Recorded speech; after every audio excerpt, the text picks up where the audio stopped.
Talk Radio with Michael, Neil, Phil, and the gang. Welcome to Song Talk Radio, episode 312. Ooh. This is a show with songwriters talking to other songwriters about the craft of songwriting. Duh.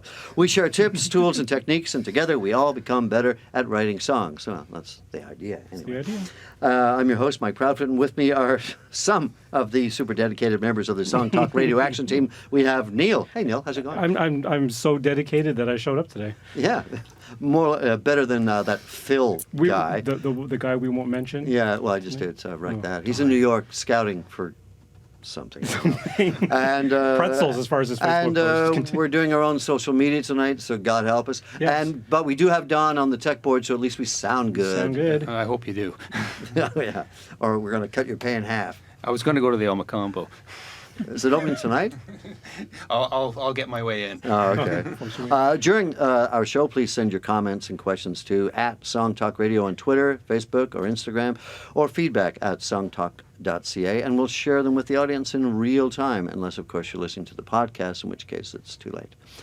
And please visit us at songtalk.ca to find out how you can be a guest on the show. And boy, we have a special show for you tonight. Our guest today is pop electronic artist Kristen Karma. Welcome, Kristen. Thank you.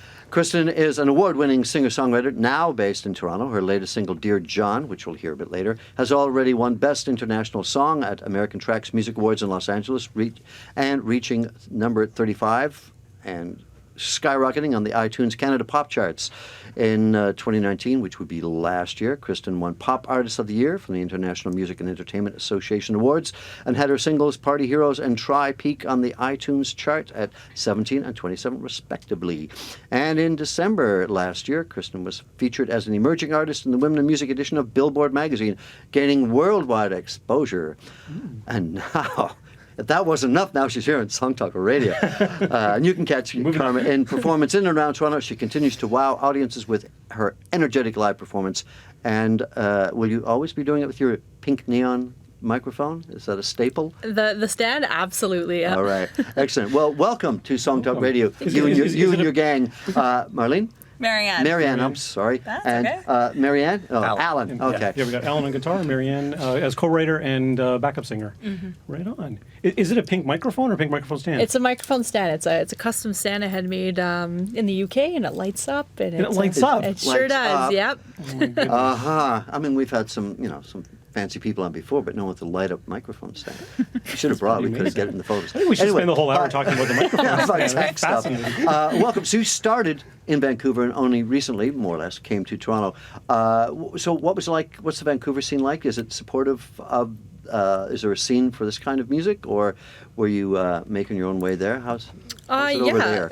So I started in 2009 over there, and it's predominantly more rock, more like Nickelback, Marianas Trench kind of sounding bands. But I wanted to do more electronic, more pop, so I came over here. There's a bigger market for that here in Toronto? Yeah, definitely. Mm-hmm. And more people doing the same thing, and more of a community. That's the word, a community. Yeah, I find here it's a lot of artists are supporting other artists here. It's a little more competitive in Vancouver. Everyone kind of sticks to their own thing. And well, we're glad to have you here in Toronto. When you perform live, then do you perform with electronic backing tracks, or do you perform with a band? Or both. Is it both? Either both. Or? Everything I can't replicate live is on a backing track, and I have a full band, which Alan's a part of. And okay. Yeah, a guitar, so bass, drums. everyone's playing to the laptop, kind of. Well, yeah, more or less. Yeah. Okay, interesting. No, I always wonder about that because, I mean, not that all bands do this, but is there much room for improv or sort of extending a solo or that sort of thing? Yeah, I can always adjust the track or whatnot. My intro is basically just features the band. So, Alan's got a wicked solo in the beginning, and it's kind of their time to shine before I come out on the stage. And anything else, we kind of just there's always room for adding things in and. Because it is a live performance. Of course. So, I want it to be a little bit different, right? and get the audience involved. Energies, make each one special. Exactly. Right. How did you start out as a songwriter, as a performer? Where did it all begin for you? Oh, Did you do you have training? Did you take? Were you in choir? It was actually. Were you in choir? Yeah. But also, it started from I took piano when I was about 9. I started taking lessons, going through the Royal Conservatory.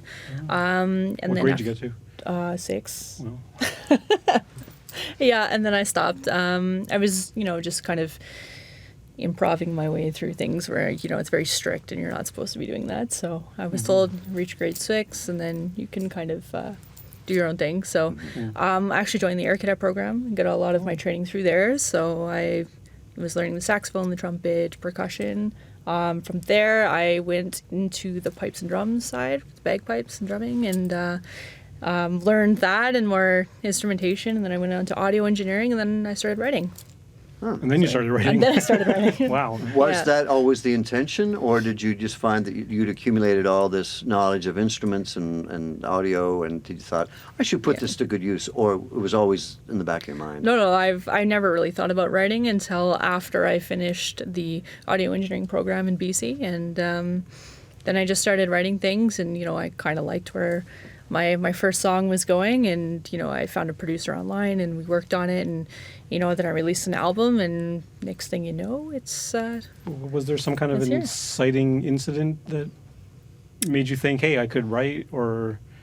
I guess my aha moment for the music and wanting to get up on stage was I went and saw Avril Lavigne in concert in 2002 or 2003, and she brought a fan up on stage and had her sing "Complicated," and just like the look of the fan when she got off the stage, it was just over the moon, ecstatic, and I wanted to kind of replicate that feeling and kind of get on stage and kind of do that for fans. So Excellent. yeah.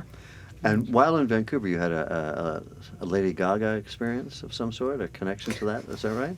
Yes. How did that come about? Tell me a bit more about it. Yeah, so in 2013, she was going through her world tour for the Born This Way ball, and I knew the guy who was putting on the after party, and so I kind of hounded him and, on all social media just to get my name in front of him to play, and they weren't putting performers on or anything, but he eventually took a listen to my music and decided I could play a couple songs and open the night, so I was one of 2 performers, and then her opener, which was DJ Lady Starlight, spun a set at the end.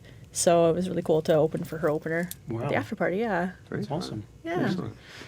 Let's talk a little bit about your process. Are you songwriting every day? Do you write lyrics first? Do you write music first? What's your kind of, or does it vary from song to song? Yeah, it varies. I write a lot on my phone and write lyrics, and sometimes just kind of, I'm all over the place with little thoughts, or inspiration can strike at any You use the voice point. memo, record a little melody? I do, yeah. I use that, and the notes, and even GarageBand on my iPhone. You can, write little things in there. So yeah, I'm always writing, but it depends on when the lyrics strike me or when the music strikes. But I try and, even if it's a beat, I try and get it in there. Like we were talking about Dear John, we were just kind of putting it together, and I was driving to St. Catharines and I had the drum beat in my head. I was like, this is it. And so I pulled over and beatboxed the drum parts, but I was like, I can't forget this. You hear that, kids? She pulled pulled over. over, She didn't do it yeah. while she was driving.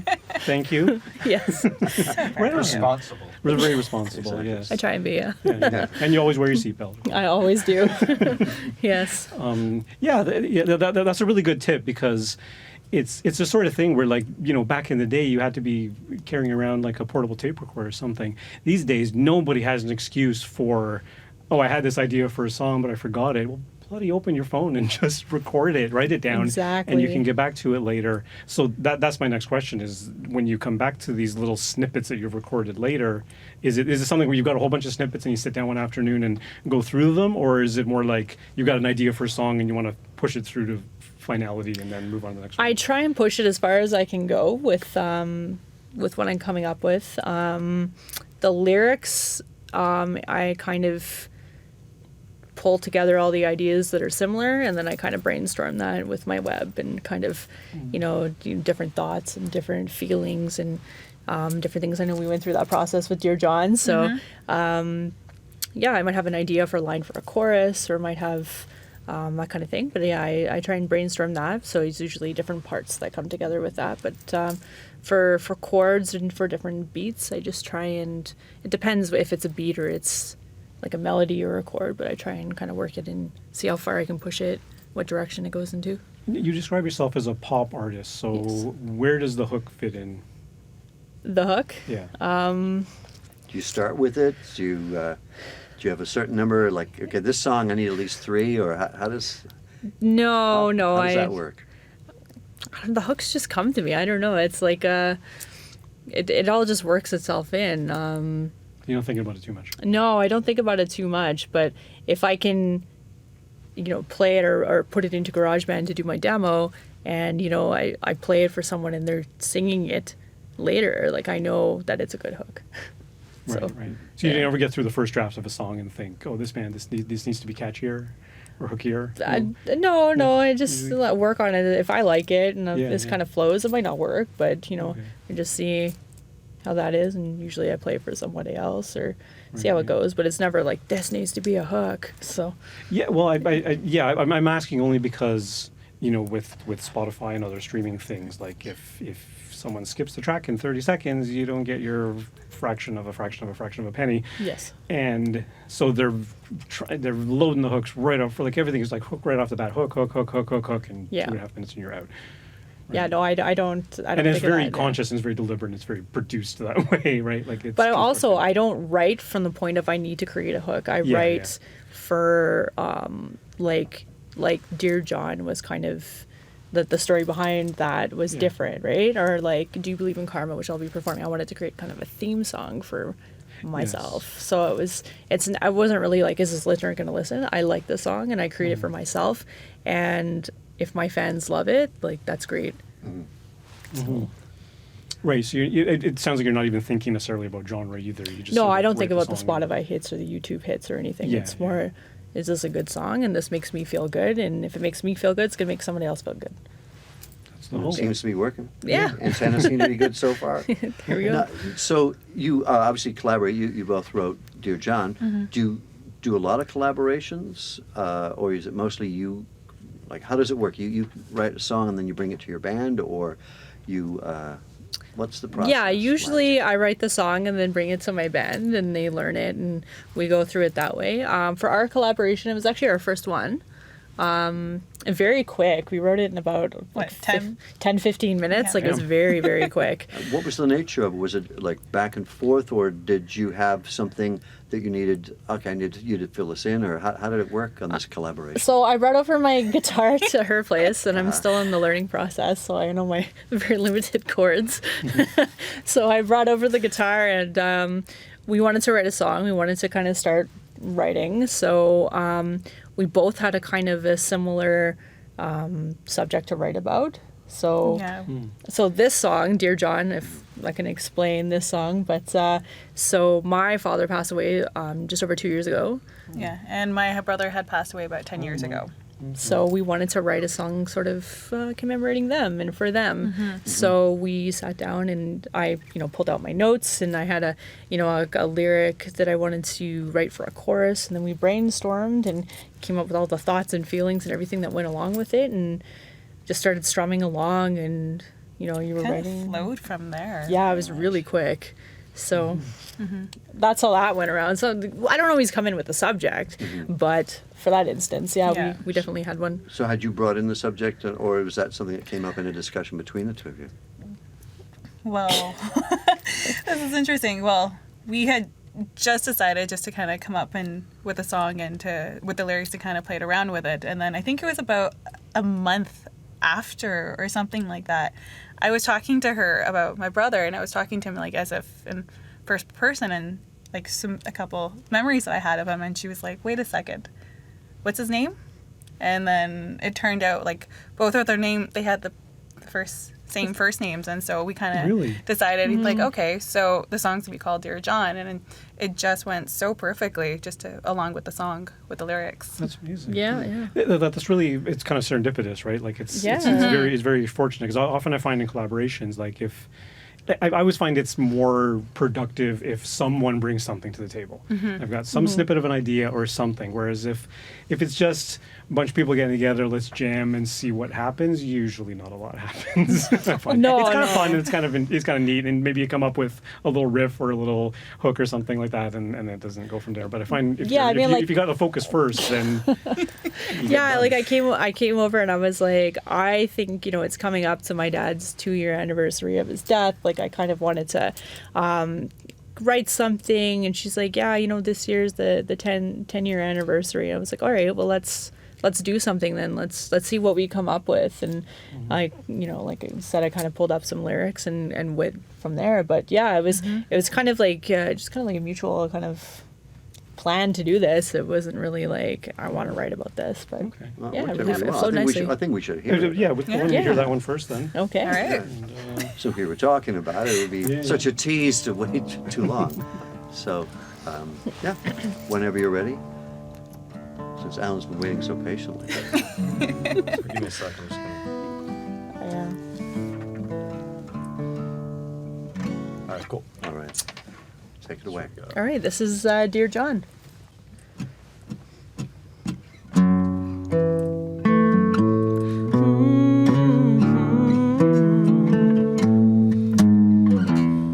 Dear John, are you doing well? Are you happy with your farewell? Can you hear me falling down to pray? I think about you every single day. Don't you wish there was another path to make it through to one more laugh? I hope you're up there watching over me. Can you see all that I can see? I hope you're feeling really proud of me for all I've done and turned out to be.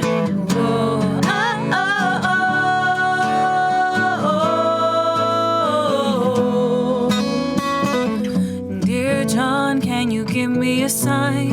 A little ray of hope to know where we're lying. Is this for real? It feels like a dream. I don't know what to do. I just wanna scream. Don't you wish there's another path to make it through to one more life? I hope you're up there watching over me. Can you see all that I can see? I can see. Hope you're feeling really proud of me for all I've done and turned out to be. Whoa,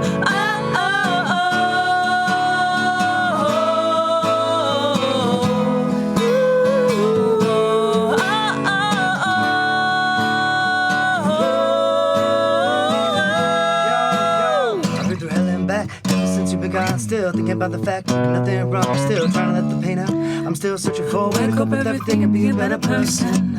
But you can rest assured knowing that every day I grow and continue to learn. Even when I'm led astray, I can't lose. You're the compass in my heart, always pointing to the truth.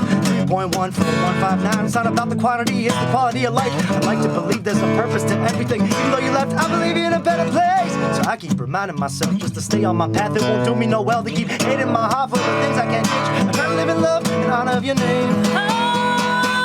I hope you're up there watching over me.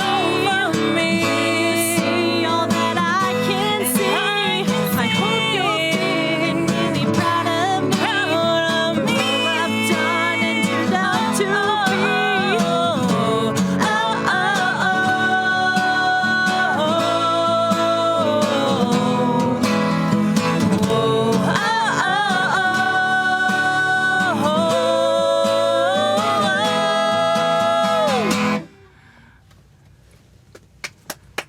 That was great. Bravo. That was Dear John, Kristen Karma.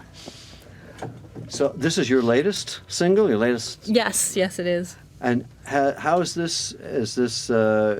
How was this process? This was this is a collaboration, which is something that you don't do a lot or hadn't been doing a lot of before. Is there any other way that this song was different than the previous songs that you'd written? Yeah, first of all, we wrote it on guitar first. Usually I'm more electronic, more piano based, first of all. And the second thing, we really wanted to make it less electronic, something completely different. So it was, and a collaboration, like everything was different. I just really wanted to kind of flip things on its head and do it differently to write this one. Yeah, it's definitely got more of a folky quality than probably most of your other stuff. Yes. I'm guessing. Yeah. It's actually a really powerfully emotional song, and I find it really fascinating that it's a collaboration because it feels very much like a personal story. And it works so well because Yeah. it's the same. It's written from the same place. I mean, they might have not passed the same way, but it's the same.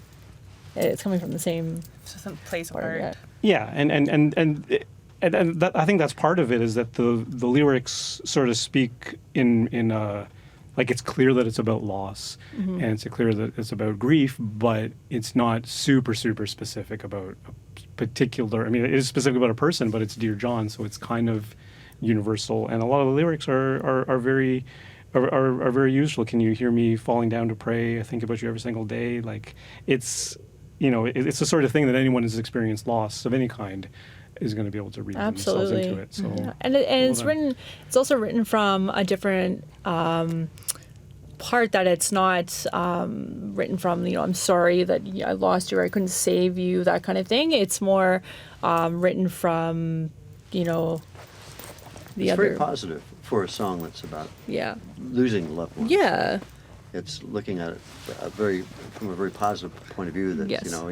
you're using their watching over you as a way to measure how well you're doing, or wanting to do well for them. Yeah, exactly. It was a very nice way of looking at it. can we talk about the whoa-oh-ohs?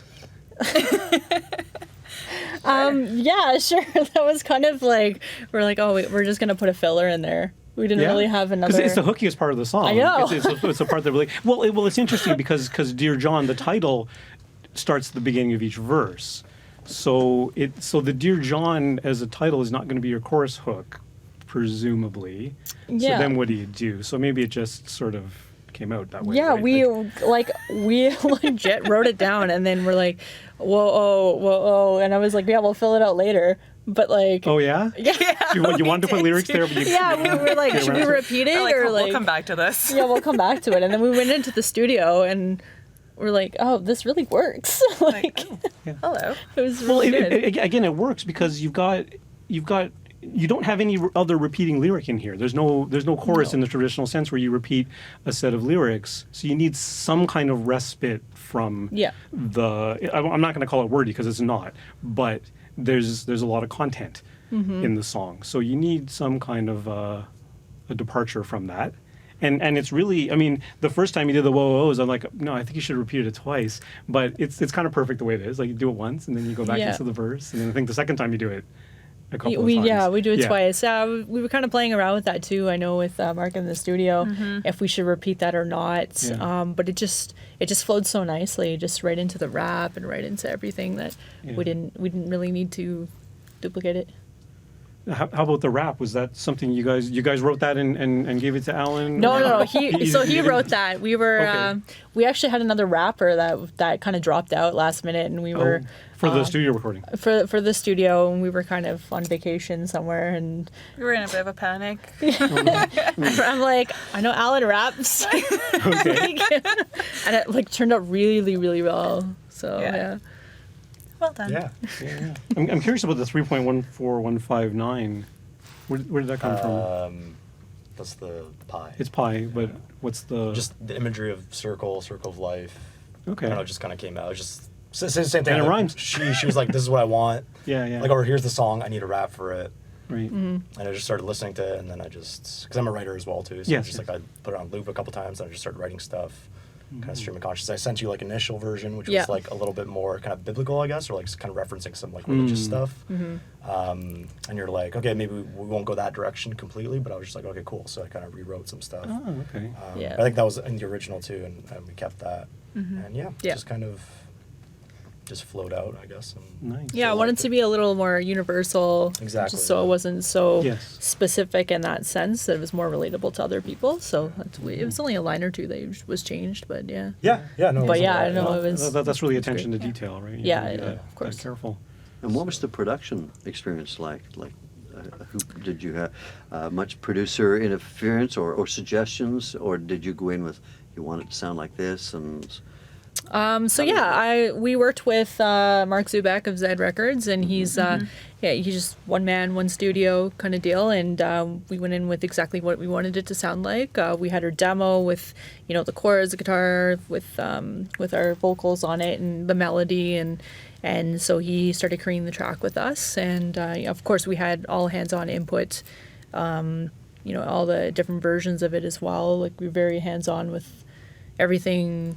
Very attention to detail, as much as take out a breath or add a cymbal swell, that kind of thing. So, and I had come up from a background of audio engineering, so I'm very particular in that as well. I'll But bet, yeah, you know what you want. oh, absolutely, absolutely. So we went in, then we recorded our parts. You came in and recorded yours, and and they fixed it all up and sent us back the review, and we were happy with the third review Something of it. like that, yeah. It was very The quick. recording's pretty sparse too, right? It's just guitar and vocals, or does it have? Oh, for the recording? Oh Recording. no, it's got a lot. It's got drums. It's got the drums and It's- everything, Yeah, yeah, it's got okay. everything in it. All the synths and harmonies yeah. and No strings bagpipes and though. no bagpipes. No Not this bagpipes. time. The remix though. You never know. No saxophone. Not yet. You ever bring? You say to play saxophone. I You ever do, bring, yeah. You bring the saxophone on stage, or I have in the- not yet. Oh yeah, I've not. that'd be Yeah. super cool. I have to reintroduce some instruments. I think I used to bring my guitar on stage, and Oh yeah. Yeah. People love a good guitar. oh, they sure do. As Neil pointed out, this doesn't sound quite like your other songs. Is this a departure, or is this a hint of a direction that you're going to be going in the future? I think it was more like a kind of a one-off kind of thing for this mellow and this kind of arrangement. Right. I still like to stick to my pop music, the dancey hooks, then the the edgy guitar parts and stuff in it, and kind Right. of combine all that stuff. But it's. You never know what could happen Right. and who you collaborate follow your with and muse what see where it happens. goes, Yeah, and exactly. this worked out well. So, okay. We're going to take a quick break, and when we come back, we'll talk more about your poppy, upbeat electronic stuff. Sounds good. For those just joining us, you're listening to Song Talk Radio. We're streaming live on songtalk.ca. And tonight we have pop electronic artist Kristen Karma. Don't forget, we love to hear from you even during the show, so feel free to interrupt. Share your thoughts and questions with us at Song Talk Radio on Twitter, Facebook, or Instagram, or send an email to feedback@songtalk.ca, and we'll share your thoughts and answer your questions here on the show. And coming up on Song Talk Radio, March 10th, it's going to be a surprise. Stay It'll tuned. be a real surprise. And March 17th, we have singer-songwriter Noah coming in. And if you're in the Toronto area, please join us. Our next Song Talk meetup is on Sunday, March the 22nd from 1 to 4 p.m. at the Transact Club. It's free to join on meetup.com and free to attend the meetup. Stop by songtalk.ca for the link. Excellent. Yeah. And speaking of people calling and writing in, did your mom send you a message? Is she enjoying the show so far? Hi, Mom. Yes. Excellent. Hi, Kristen's mom. Yeah, Kristen's mom. Okay, Do great. you have some news for us, Yeah, Neil? I don't know. We actually shared this on our Song Talk Radio Facebook page a couple of days ago, but there was a thing that I don't know exactly how to explain this. So a lawyer who's also a musician and another musician and a computer programmer, they went through... Walked into a bar. Walked into a bar, and they came up with this idea. Actually, they said they came up with this idea over drinks, so there you go. So what they did, the purpose really was to... sort of not overthrow, but sort of eliminate the idea of meaningless copyright suits against melodies, right? I think Lady Gaga was involved in or Katy Perry rather, was involved in this, where she got sued over a melody. Yeah. So what they did is they sort of did it like a password mash through, like a brute force thing that a programmer would do to try to discover your password. They just go through every virtual combination of letters and numbers and try and discover your password. So they did that. they went for an octave. They wanted to do the whole piano board. They did an octave and got a computer programmer to program in MIDI every single possible melody in the key of C. And they came up with, let's see, every 12-note melody in the key of C. The final compilation, take a guess. How many melodies do you think there are? How many permutations of melodies could there be? 300. Any other guesses that are more reasonable? 1,000. Yeah, probably more. Oh, more? Crazy. I would say that There has to must be be like, mathematical insane amount. combinations. There would have to be I mean, because countless. Infinite. yeah, there's probably. Well, it's not infinite. That's the thing. It's not infinite. Oh. There's only so. So it's I mean, like okay, finite, okay. right? As long as we're not talking about microtonal stuff and all that sort of thing, like given that there's a 12-note equal temperament scale that you're dealing with, 68.7 billion melodic combinations that they cranked through. And then they uploaded it to the Internet Archive through a Creative Commons Zero license, basically meaning that everything that's uploaded is now under Creative Commons. No one can be sued over a melody if the courts look at it that way. Interesting. Right. Next time I'm stuck. Yeah, next time you're Exactly. Well, okay, exactly. That's what I Try thought. browsing through 12 Well, billion. here's the thing. So I went to that archive library. I followed the link and went to go download it. There are 2 files you can download. Each of them is 600 gigabytes. They So- didn't make them into smaller. They didn't make them into manageable smaller ones. bits, and I think Google Chrome told me because they used to download the first one. I was like, okay, forget it. I'm not going to do that. I'll make up my own But melodies. it's interesting to think about. There are a finite number of melodies. Yeah. You know, like it's a gigantic, humongous number, and it's much more than the current stock of melodies. And But is the whole that point is that we're taking going to into eventually run out account? of them. So, what sort of like is that major and minor? It's and major and diminished? minor. Yeah. If your melody goes over, like if your melody spans more than 1 octave, then it won't be included because they limited it to 1 octave. Had they gone 2 octaves, it would have been that many more permutations and kind of colossal. But they're hoping that this work will then spawn some, like they did this literally on a laptop. They're hoping somebody with a lab of supercomputers will crunch through the actual number on a full, full singer's range, maybe. You know. So when I write a song, basically my melody is in there somewhere. Likely. Yes, exactly, exactly. If you write a melody that's pretty much confined to 1 octave range, then chances are It'll be in there. I it'll really be in hate to this limit archive. myself like that, but okay. Yeah. You get those octave and a fifth jumps that you Yeah. typically do. Michael. Well, that's pretty interesting. Do you have anything else for us? The only other thing I did, I published a blog post today that I mentioned on the show a couple weeks ago that I was working on. I read a book called The Anatomy of a Song by yeah. Mark Myers, who went through a bunch of like historically significant songs, 45 of them from the 1940s until the 1990s. And as I was reading this book, he basically interviewed the songwriters and the producers that are involved in all these classic songs.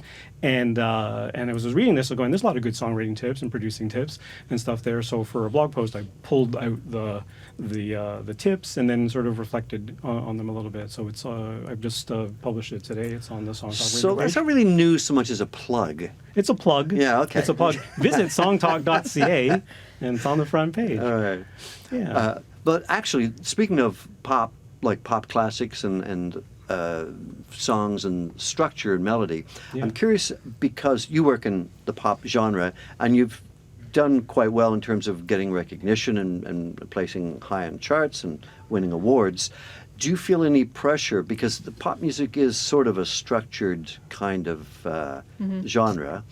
It's a very each decade has its own kind of flavors and whatnot. Do you feel any pressure either within or from without to conform when you're writing pop? Like, how do you stay original when you're working in a formatted genre?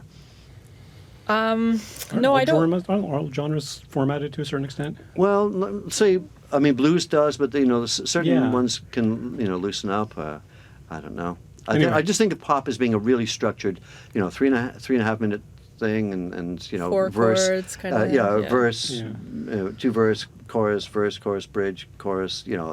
Not all song structures are quite that tight, Yeah.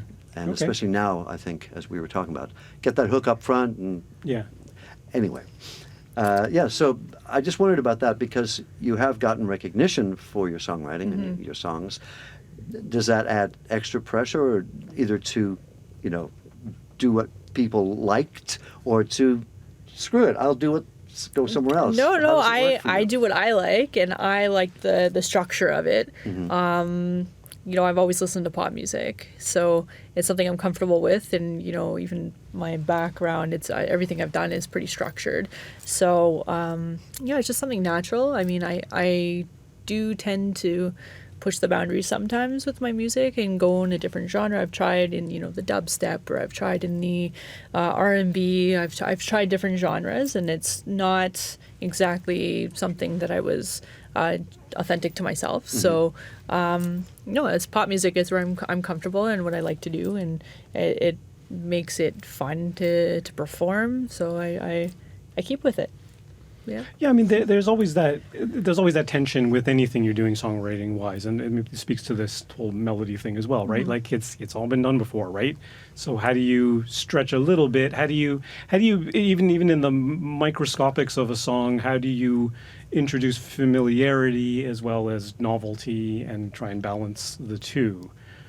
Yeah, so I keep the structure, and I like the dance beats, and I like the melodies that get stuck, the hooks and that kind of thing. But I like to incorporate a little bit of something different. So I like guitar solos in my songs, or I like that edge to it, that it's not just strictly the bubblegum pop. There's a little bit of something else. So if you are you like rock music, or you like dance music, or you like pop music, you're gonna like my music, because it's got a little bit of something for everybody. Even featuring a rap in there, it's a little bit different, or mellowing down the song is a little bit different. So I've gotten a lot of feedback from fans that like the direction that I'm going, and they like my music. It's still very hooky, but it's got a little bit of something for everybody. So You have some bagpipe loops. you never know. It could work. It could Totally, work. you're kidding? Maybe another One Direction. They got the bagpipes in their song, right? Oh, yeah? Yeah. Okay. So we have another song. We're going to hear it acoustically, but Yes. it's kind of, I wondered when I heard it, was this written as your theme song? Like, because it is Karma, right? Yeah. So How did this come about? So back in Vancouver, I was working with a team, and I wanted to write a theme song. So So what do you mean a team? A songwriting team? a songwriting team, a production team. So it was myself and two others, and I the tagline my mother actually came up with, "Do you believe in karma?" So we kind of built on that, and we went into the studio and had a bunch of sessions and came up with this one. It's a little more bluesier than my typical pop music, but it's still very dance heavy, very electronic, and it definitely gets people up and moving. So are you always, so when you write a song, are you always writing as a 1+1, like piano and vocal or guitar and vocal? Always, yeah. Yeah, so you always make sure that I can sing what I'm playing. You can sing and, what yeah. you're playing, and you can the chords have a shape and the melodies have a shape, and Exactly, and, yeah. and then you go into the electronic Yes. stuff. Yeah. Right on. Okay. And you always write, do you write in the studio? Sometimes I write in the studio. Most of my time it's at home with my computer, or my instrument, or whatnot. But there's a few times I've gone into the studio. It depends if I'm co-writing with somebody or not. Right. And do you write some songs for your audience? Like, you want to write a song to get them up, or you want to, do you think of the audience in that way? I mean, I know you said that you write primarily for yourself, but you must, when you get such feedback from your fans. Yeah, think about there's that as always well, something in the yeah. back of my mind that I want my fans to have a good time when I'm performing this. So I don't want to have a set that's fully, just all acoustic or all mellow or all just kind of middle of the road kind of songs. I like even when they'll probably bore you too. Yeah, because when I'm having fun and I love performing, then my fans are up there, they're smiling and singing and dancing too. So I mean, I always try to keep my songs upbeat, even if it's kind of a more like a sadder topic or whatnot. But I always try to keep everything, high energy and fun. A good show. Yeah. Well, this is not the typical way you would hear this song. No. If you hear it live. So this is kind of a special version. So let's hear Do You Believe in Karma, the acoustic version. Whenever you're ready. Yeah.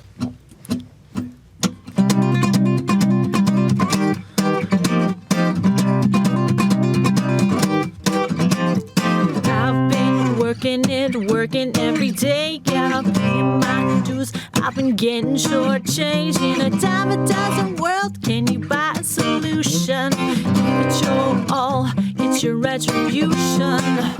It's physical, it's like gravity. It's only natural. Can you feel the energy? It's coming for you, it's coming for me. It's coming for you, it's coming for me. Do you believe in karma? What goes around comes around. Do you believe in karma? I'm coming up and this is going down. You better believe, you better believe, you better believe, you better believe. Karma's coming for ya, baby. Karma's coming for ya, baby.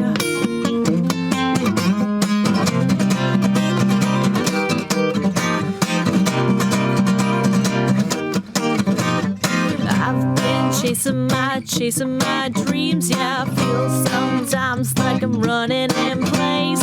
All across the finish line, do you know how? You get what you give, so give it all right now.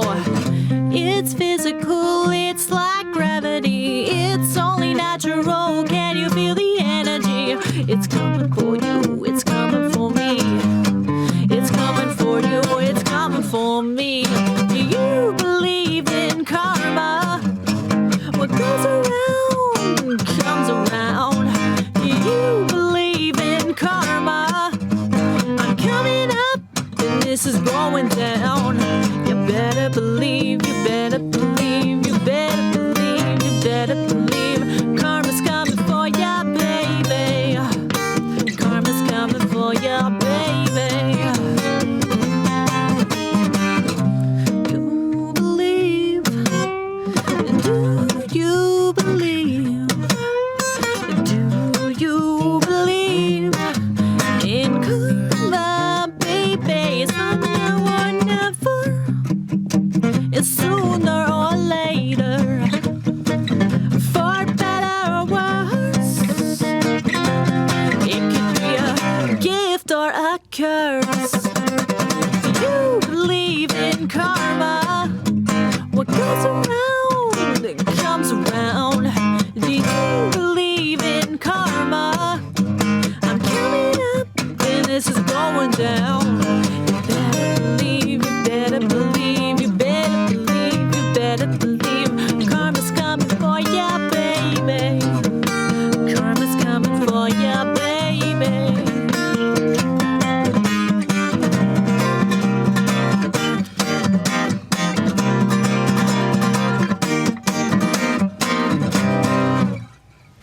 Yeah. Amazing. Yeah, it's interesting. I hadn't really kind of picked up on it being kind of bluesy, but hearing it just with a solo guitar, that's A little really bit, eh? interesting. Yeah, It's a that's little quite different. cool. Yeah. So how did you write this? Did you write this on a guitar or what? No, this was I think it was on piano. And Yeah, then- it was. It was a couple of years ago that we did this. So, Right, so this is yeah, I think it was an on oldie piano. but goodie. Yeah, exactly. Everyone loves it. So, Oh, which reminds me. So you release singles? You don't have whole albums, or how? What's your strategy? What's your world domination strategy? How do you release your? yeah, I release singles. It depends. Most of the songs are they come up and they've got different meanings, and I release them for different reasons. I'm currently working on my album, my next album, so that should be released hopefully the end of the year, early next year. But yeah, it's we're seeing how well the singles take and what the feedback is, and people are loving it, and they're all the last 3 have charted on iTunes. So I mean, Nice. That's a good. it's a good sign. direction. Is there? Do you always put video content with that? Like, is there always a video? You have a video Awesome. for Dear John. No. Yeah, we have a video for Dear John. Even if it's just like a lyric video. Or, Yeah, or yeah. something, I've been doing lyric videos with the releases. But yeah, Dear John, just because everything was so smooth and it meant so much to us that we wanted to really encapsulate that. And We go all had the way. we had the PR specialist Eric Alper on the show a couple weeks ago, and he was saying like you have to be on YouTube. You have to be on YouTube because like so much music is being consumed on YouTube, even if it's a JPEG static of your cover art with the music or a lyric video. It doesn't have to be a fully produced music video by any stretch, but something out there in addition to being on iTunes and Spotify and everything. Yeah, no, absolutely. There's so much good content out there, and it's great that even when you play a video and then you have the videos that follow next, or here's the featured video or whatnot, and it just keeps playing the autoplay, and you never know when your music can come up. The nice thing is you can put your lyrics in there too. Absolutely, so people can follow even if it's not along. in the video itself, you can put it in the description. Absolutely, yeah. Which is very cool. Yeah, this is a really cool song. I really dig the guitar work. Like it was smooth and catchy and intensely rhythmic, right? Which I guess it kind of goes to that electronic thing you're going, because it's always about the beat, right? So the rhythm is very catchy and cool, right? If I may offer a little bit of feedback, if you're open to Absolutely. that. It's kind of more poppy than bluesy in terms of the repetition. And the only thing that, like, I get that the title is "Do You Believe in Karma?" and the hook of "Do You Believe in Karma?" is cool at the top of the chorus, but I really love the line "What goes around comes around," and I wish that was the central hook. I really wanted that to be like, imagine if that was the hook, and maybe the chorus ended with "Do you believe in karma?" You know. Yeah. That was my only thought. And the only other thing I had about the repetition is that in the pre-chorus you're like, it's coming for you, it's coming for me, it's coming for you, it's coming for, and then in the chorus, karma's coming for you, baby, karma's coming for you, baby. So I found it a little bit like, I wish you could come up with a slightly different way of saying that in either the pre-chorus or the chorus, just to give a little more flavor. Yeah. You know? It's all a combination when you're writing with other writers. You can't always, it's my idea or their idea. We all have to. It's a collaborative effort. So, right. The feedback's welcome. But So this was written with other people. Is that what you said? Yes, it was written with two Yeah. others. Yeah. Okay. What was that? So you started to describe the process, but was that something that you brought the original idea and got together with two others, or was the producer one of them? There was a producer and another writer. It was a team I was working with back in BC. Oh, okay. And we worked on a couple of different singles, and this one was the strongest. But like I said, we wanted to write. I wanted to write a kind of a theme song for me, because you never know. That's sounded kind of cool at the time. So It's a good idea. and so Well, you got the name Karma. Like, how could you not? exactly right. So we just kind of wrote, and from there, and took a couple of weeks to write it. But yeah. So you've recorded in different studios with different producers. What way of working do you find works best for you? For me, I like to write by myself and then come up with a really solid demo and then go into the studio and work one-on-one with a producer.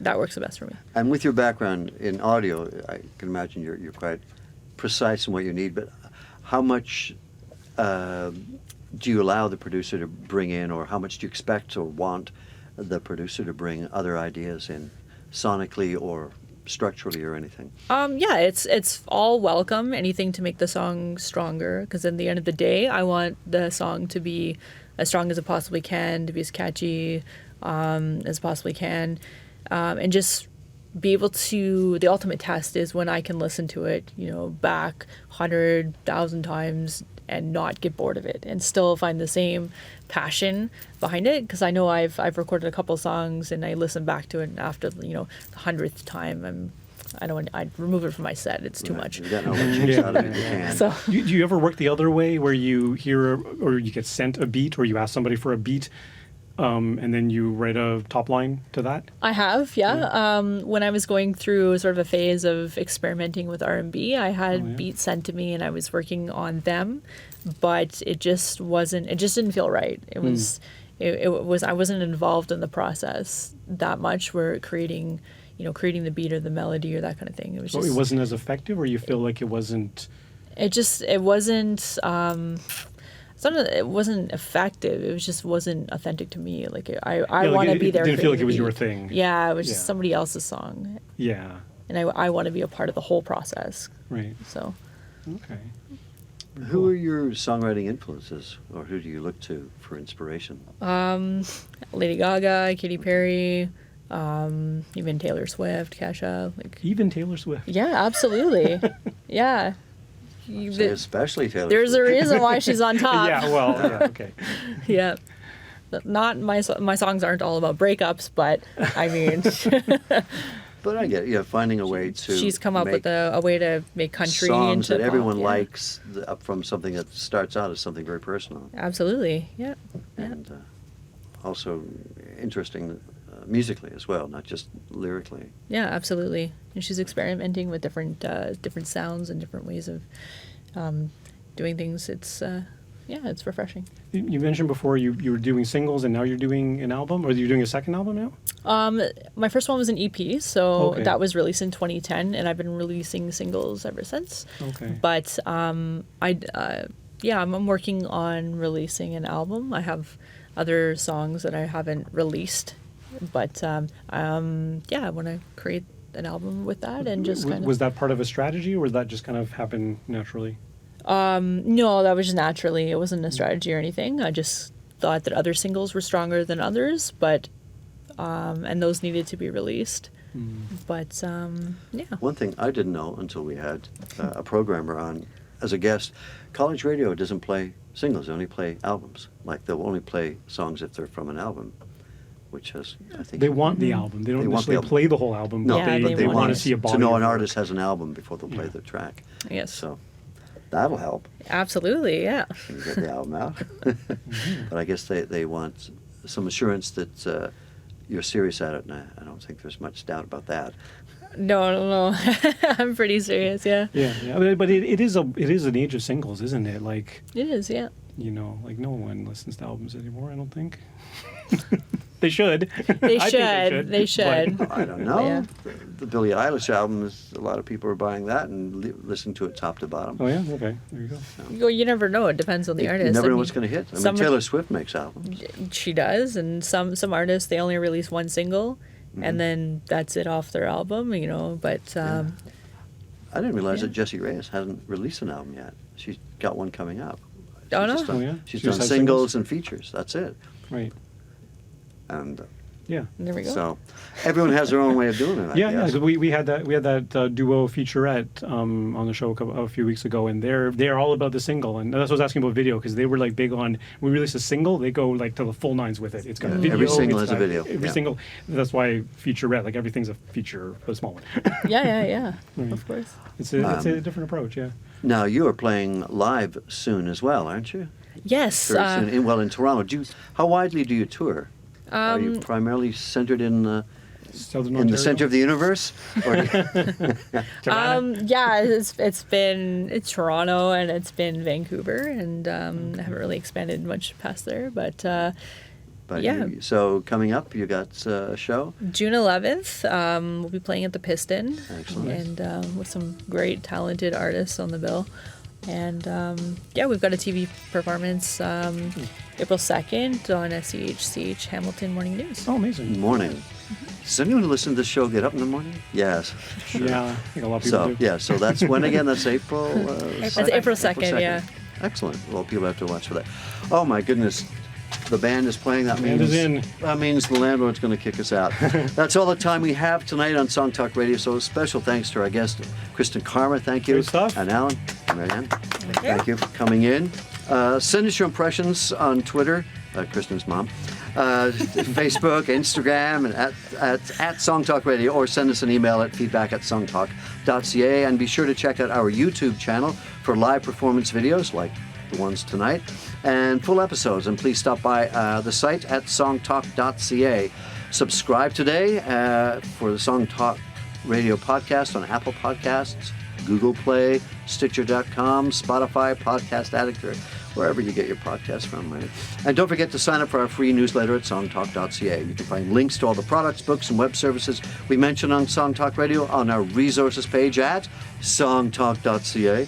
And if you're in the Toronto area, please join us for our next Song Talk meetup on Sunday, March 22nd from 1 to 4 Sunday afternoon at Transat Club around, Brunswick and Bloor in Toronto. It's free to join up on meetup.com and free to attend the meetup. So please stop by. Songtalk.ca for the link to the meetup. Thank you, Don, for doing such a swell job on the board there, making us sound good. And most of all, we'd like to thank you, our dedicated listeners. You can follow Neil Modi somewhere. NeilModi.com. Excellent. And perhaps, Don, do you have any kind of media presence online? Yes, Don Thompson 777, Twittergram. Oh, Twittergram. Fancy. That's a new one. Yeah, and you can check out my photos at Proudfoot420. And say we wanted to follow you, Kristen Karma, how would we find, what's the best way to track you down on social media? My website, KristenKarma.com. I'm on Instagram at Kristen Karma, Twitter, Facebook. What's your favorite one? Where do you go crazy? Instagram? Where's the real you? Where's the real me? Probably Instagram. Yeah. Instagram, okay. That's great. And of course, stop by the website, songtalk.ca. How many times do I plug this thing? To browse past shows and find out how you can be a guest. One more time, that's songtalk.ca. So please keep on writing, keep on rocking, and thank you very much. Good night. Thank you very much.